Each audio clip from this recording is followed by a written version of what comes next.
নমস্কার, আমার নাম ডক্টর উজ্জ্বল দেবনাথ, অর্থোপেডিক সার্জন। প্রশ্ন করে আমাকে, ফ্র্যাকচার হলেই কি প্লাস্টার করতে হবে? আমাকে একটা এক্সরে পাঠিয়ে দিল, কেউ বললো যে কী করতে হবে।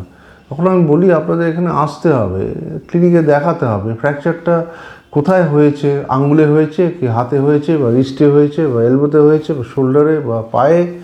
সো বিভিন্ন জায়গায় বিভিন্ন রকম পদ্ধতি। প্লাস্টার করা কি মাস্ট?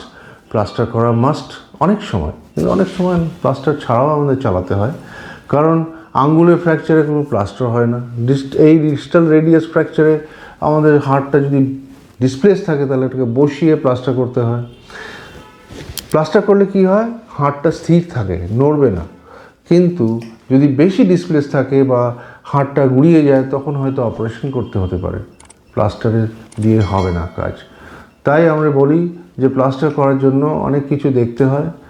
কোনটায় হাড়টা ভেঙেছে, আপনার ওজন কত, আপনার বয়স কত, আপনার মুভমেন্ট কত ছিল ফ্র্যাকচারের আগে, এই সব ফিরিয়ে আনতে হয়তো প্লাস্টার করতে আমরা বাধ্য হই বা অপারেশন করতে বাধ্য হই। এগুলো সব ডিপেন্ড করে কতখানি আপনার ভেঙেছে। যদি হেয়ারলাইন ফ্র্যাকচার হয় তাহলে হয়তো এমনি ক্রেপ ব্যান্ডেজে সেরে যেতে পারেন।